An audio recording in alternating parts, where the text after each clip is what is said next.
Alright, what is good, ladies and gentlemen? It is the Master Reviewer back again with another review, and today, I was thinking about this a lot of the times when I do these reviews, it's at night. It's technically not on the day, so I should probably start trying to say tonight, or at least specify the time of day when I'm doing these reviews. So tonight we are doing a review for K-Pop Demon Hunters. This is a relatively new movie that is on Netflix. I'll say now there will be spoilers for this video because for newer releases, I'm gonna try to give a spoiler warning in case that people still want to see it. So spoilers ahead for the rest of the review.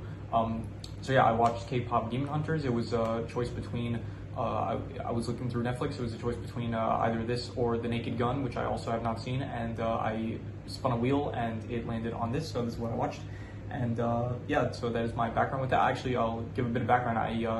I think I saw that Sony was producing this movie like a while ago. I think like a year ago I saw that it was in production. And in general, Sony, like, they do have like a very, out of all the studios, Sony I feel like is the one that's the most, like DreamWorks and Disney, they usually play it like pretty safe and stuff, but Sony, it's like you never know what you're gonna get from them. So I was very intrigued, I'll say, because I think Sony has been hitting a lot recently with like the Spider-Verse films. I think they did Mitchells and Machines and stuff, so they have been on a hot streak. And I'll say this now: this is a continuation of that streak. They have not. The streak is still going strong with this one. So yeah, with that background out of the way, let's just begin. Starting off with the characters. So I liked pretty much all the characters, to be honest. The three main girls, which was Rumi, Zoe, and Mira, they're all good. I thought that all of them were pretty. Yeah, Rumi, who was kind of the leader of the trio, who was secretly a half demon, that she was keeping this a secret from her bandmates. I'll say this now: I'm not a K-pop person. I don't listen to K-pop, and so all of the terminology or whatever. I went into this like not really knowing anything about K-pop. I saw it. I was like, oh, K-Pop Demon Hunters. That's like a creative idea. So I was like, I have no background really with K-pop, and I never watched Demon Slayer, but demon slaying seems like a cool thing. And also, I want to mention in the music video, I mentioned all the languages I listened to. I forgot to mention, there was one language I forgot about, which was Spanish. I listened to Spanish music as well, but I never really listened to Korean music, so this was my, it's not really Korean music, it's just, it's like K-pop. I don't know if K-pop music is generally written in English. I'm pretty sure it's not, but it's like half and half. Like it has some Korean lyrics and some English lyrics, but we'll get to that later.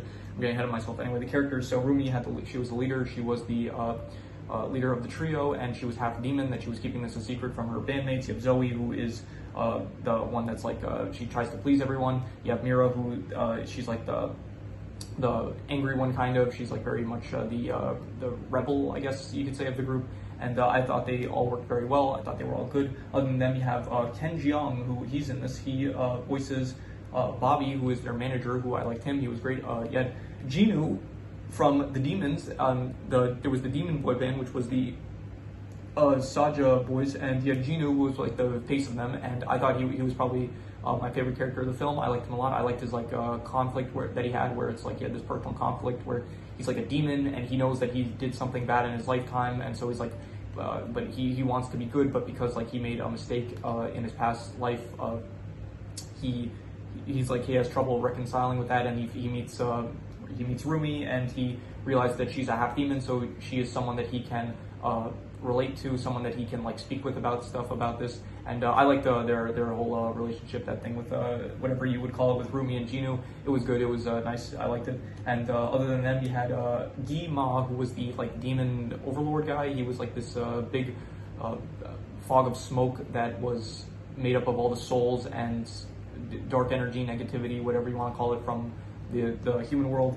And he was a good like antagonist, I'd say. It was interesting. Like, it was nice that it wasn't just like some demon, like just some demon guy that it could have worked, I guess, but it was nice that it was like this faceless kind of this presence. It felt, I liked that decision. Other than them, you have the Saja bands, the Saja boys. They were good. You don't really see any of them other than Gino, really, so there's nothing really for me to speak about them. Other than that, there's no one really else to talk about except for, I guess, Hyo Han. He was in like one scene, and it was a fine scene, so, but nothing much for me to say about him. And Celine, she was the one that ended up raising Rumi, and I think creating the, I think she was the, it's mentioned in the movie that like every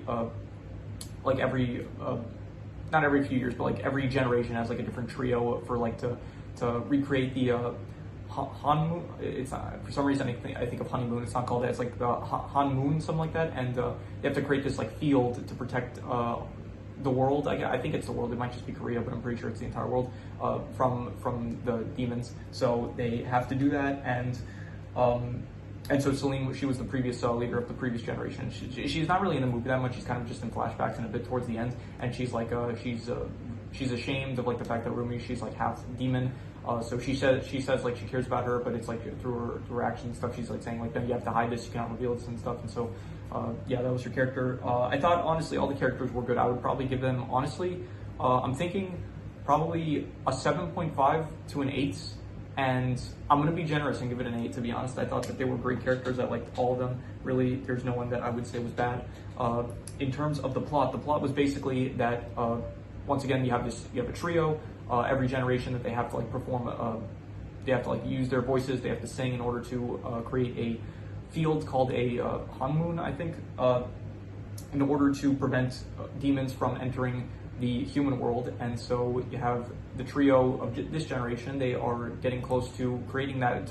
I think it's like strengthening the field. I don't think it's creating a field, but by the end of the movie, they end up creating they end up creating a new field. But so they're trying to strengthen the field, and there is Jinu. He proposes to Gima, the overlord of the demon world. He says, listen, what you've been trying, it hasn't been working, of collecting souls, because this trio, they keep stopping you, so you need to try something else. So let me go into the human world with a boy band, and then we will steal all the fans of the Huntrix. I forgot for some reason I forgot that was their band name, not the trio. The trio is called Huntrix. So he's like, let me go into the human world, I'll start my own boy band, and we'll steal all the fans of Huntrix, and you will get the souls you want. And in return, I want you to erase the memories of my life where I ended up betraying my family.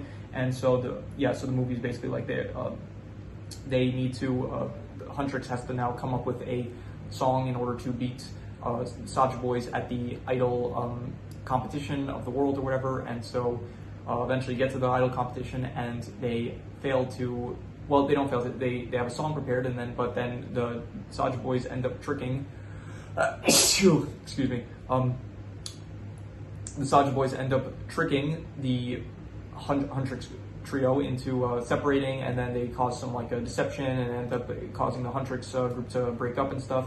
And then, it seems like Yi Ma wins, and then eventually they manage to, Rumi accepts the part that she is like half demon and stuff, and then she ends up reuniting with her bandmates, I guess, and then they end up, and then Jinu ends up sacrificing himself in order to save Rumi from before she gets killed by Gima, and then they save the day, they recreate the Hanmoon, and everything is good in the end. So in terms of the plot, I liked it. I actually thought it was I would say also between a 7.5 to an 8. I would say it was between very good and great, and I would probably, I'm going to be generous once again. I'm going to say it was a great plot. I liked it a lot. It was, I think in general, I'm going to try to do more like recaps when I talk about the plot, because it's fun for me to try to recap it based on memory. Even though I just watched it, it's still fun to try to say the plot in my own words. So, but yeah, sometimes if I do end up doing that, where I am going to recap the plot, it might not end up sounding like I'm not a professional, not storyteller, I guess, but a recap. I'm not a professional recapper, so or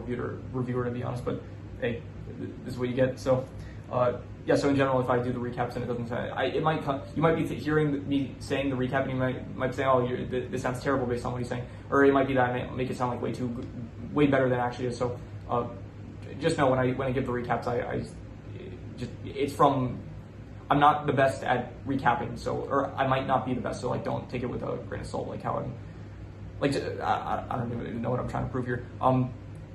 If I give a score that doesn't seem right with how I recapped it or something, just know that I don't know what to say about that. So moving on. The settings. I like the settings. It takes place in Korea. It was cool. It was nice. It looked very. I'm gonna get into the art style in a minute, but I like the settings. It was cool. There was like the stage areas. It all looked nice. The demon world especially looked very cool. And everything. I would say it was. I'll say a 7.5 to an 8, but I'll be harsh and give it a 7.5. I'm going to say it was very good, the settings. And the art style, I liked it. It was cool. It was, Sony always got like these very, unique, I'd say Sony has like the most unique art styles, I would say. Like DreamWorks, DreamWorks also has like pretty different art styles for each project, but I feel like Pixar also, like Pixar lately has been kind of like they've been feeling pretty similar. Disney usually has like the basic. Illumination also, like Disney and Illumination, they kind of have like a basic art styles for like all of the films that they end up doing.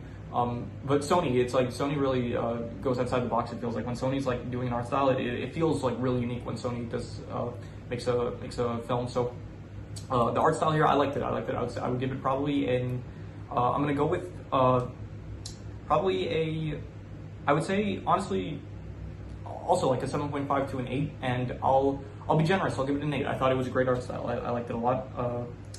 Yeah. So moving on to the action, it was good. I did like the weaponry that they use, where it's like each character, each one of the Huntrix trio, they were able to like summon like these Rumi had like a sword, Zoe had like these kunais that she threw, I think, or not threw, but like used. Mira had this battle axe, I think it was, something like that. It was cool. It was nice. But in general, they were mainly just like fighting demons and stuff. So at no point did it really feel like it was. They had like. At no point did it feel like they had like a threat to face. At some points, it just felt like maybe they were a bit overwhelmed and stuff. So overall, the action, I would just say I would give it like a 6.5 to a 7, like between good and pretty good. And I'll be generous. I'll say it was pretty good. I'll give it a 7 in action. In terms of the music, this is there's definitely a lot of music in this, and this is actually, I wouldn't call this a musical, because when you say musical, you kind of think of like I don't know, Singing in the Rain, Wonka, that came out like a few years ago, I think. What else? Little Shop of Horrors. Or some other music. Grease. Like you think of like that kind of stuff where it's like they're singing during the.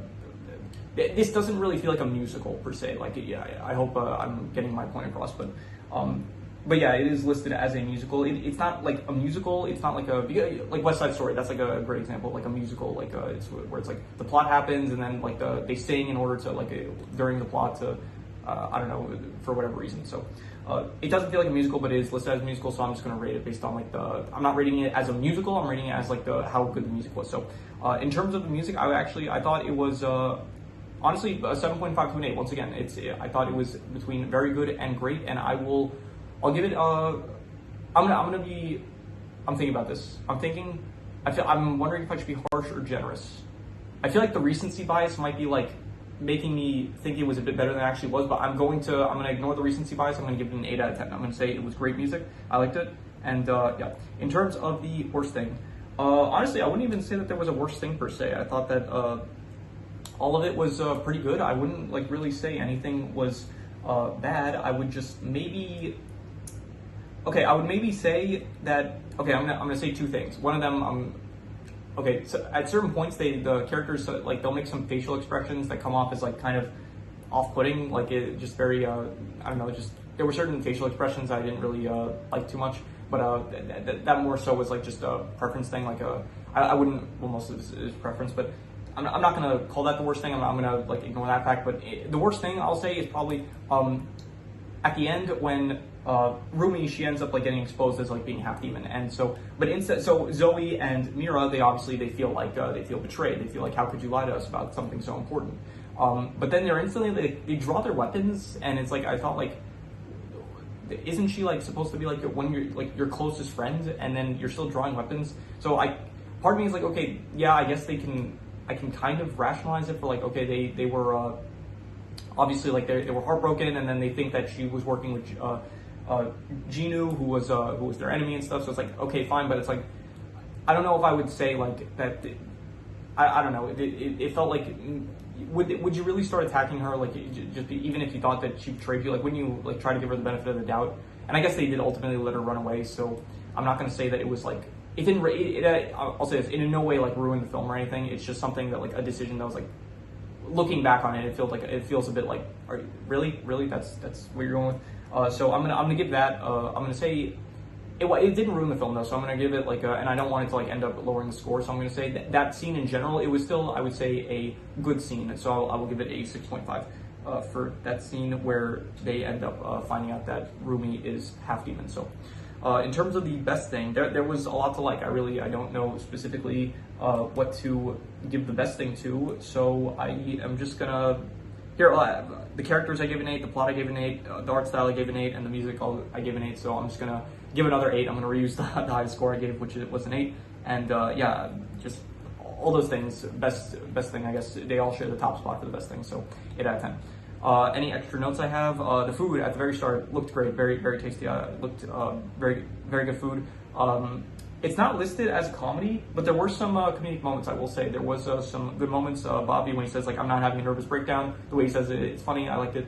So there were some good lines. There were some good line deliveries, I'll say, and so I'll give it props for that. It wasn't a comedy, but they still managed to put in some comedic moments there. So I did like Genu when he revealed the truth about like his past to Rumi. I thought that it was a great scene. Like I liked that a lot. That was one of the best scenes in the film, I would say.